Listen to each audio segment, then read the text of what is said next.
የተማረው ራሱ ሸምዳጅ ዶክተር ነው። የገበሬው ማረሻ ሊቀይር አልቻለም። ቀንበር ሊቀይር አልቻለም። ሙፍቲ በጥይት አልሞተም እኮ ግን ሌሎች እስላሞች በጥይት ሙተዋል።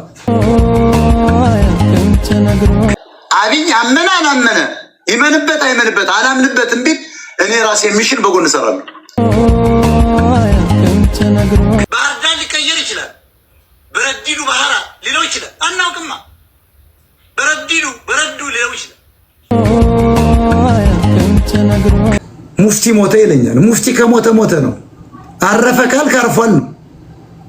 ይኸውልህ ሙፍቲ አረፈ። ይሄ ደግሞ የእስላም ጥርቅም ደግሞ ይሄ በቂቱ ዝም ቁጭ ብሎ የሚሸና ደግሞ አለ። ማይም ነው ደግሞ ይሄ ደግሞ ከሰማይ ላይ መጽሐፍ ወረደ የሚል ደንቆሮ ያማራ። ሙፍቲ ሞተ ምን እናርግ? ሙፍቲ ሞተ በቃ። ሰው እኮ ዘላለማዊ አይደለም። ሙፍቲ ሊሞት ነው የተፈጠረው። ሙፍቲ በጥይት አልሞተም እኮ ግን ሌሎች እስላሞች በጥይት ሙተዋል። ሙፍቲ በህመም ነው የሞተው ወይም ደግሞ በእርጅና ነው። ሌሎች ግን በድሮን አሩን ሙተዋል። ስለዚህ ሙፍቲ ሞተ ምናምን አትበል። ደንቆሮች ባካችሁ እዚህ አትግቡ። ስለሚፍቲ መሞት ቅድም ተናገር። ነፍሳቸውን በገነት ወይ በጀነት ያስገባ 70 ልጃገረድ ይደርስልኝ ስለሚያገኙ እሳቸው ተገላገሉ። ይሄ ደል አስተምሮህ ኢስላም አስተምሮ እኮ ጀነት ስገባ 70 ልጃገረድ ይደርሳል። በቃ ይሄ እኮ ነው መጽሐፉ ይወዚያል። ስለዚህ እሳቸው የተባረኩ ናቸው። ጭጭ አረጋቸዋለሁ። እምቢ ካለ ደግሞ አብይንም እጠርገዋለሁ ማለት ነው። አብይ ለምን ሲል ደግሞ የደህንነት ዋናው ከደህንነት መስሪያ ቤት ነው። አብይ ለምን ሲል ቤተ መንግስት ላይ አፍነዋል። አንገቱን ቆርጬ እንደ ምኒልክ 3 ወር ሙሉ ደብቄው አስክሬኑን አቃጥዬ ከዚያ በኋላ ሌላ መሪ መርጬ ሞቷል እኮ እሱ ታሟል ብዬ ቁጭ ነው። ይሄን እኮ ማድረግ ይቻላል። ይሄ ሁሉ ትግሬ፣ ይሄ ሁሉ አማራ፣ ይሄ ሁሉ ኤርትራዊ ከሚያልቅ ነው የምላችሁ። የመንግስት ፍላጎት ሆነ አልሆነ፣ የወታደሩ ፍላጎት ሆነ አልሆነ፣ የሀገሮች ህዝቦች ፍላጎት ሆነ አልሆነ አደርገዋለሁ።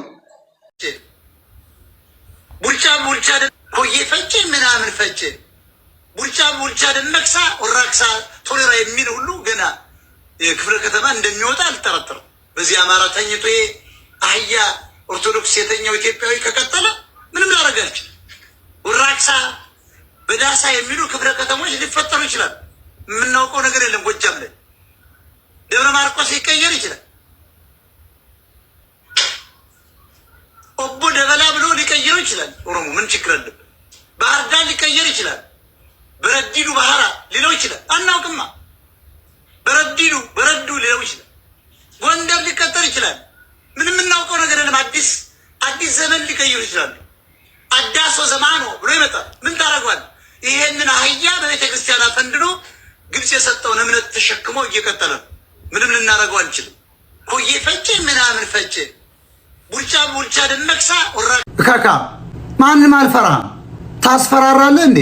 ወንድምን ገለል ከማናባት ተነጥሎ የተወለደ አይደለም እኮ። የኛ አያታችን እኮ ዘሪውን ካሳ ነው። ቋሪት እኮ ነው።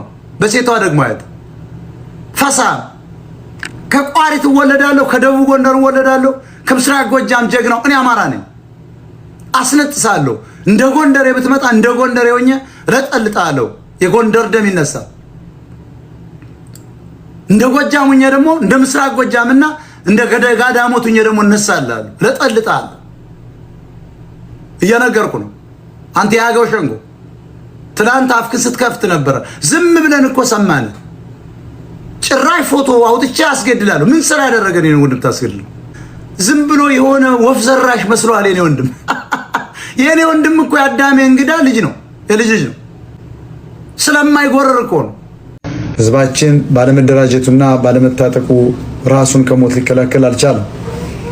ስለሆነም የአማራ ህዝብ በተለይ ላለፉት 7 ዓመታት ውስጥ አይተነውና ሰምተነው በማናውቀው ሁኔታ በመላው ኢትዮጵያ ክፍል ከፍተኛ ጭፍጨፋ፣ መፈናቀል፣ ሀብቱ መውደምና መሳደድ ደርሶበታል። በመሆኑ ከ7 ሚሊዮን አማራ በላይ በመጠለያ ካምፑ በየቤተ እምነቱና በየጎዳናው ወድቆ ይገኛል።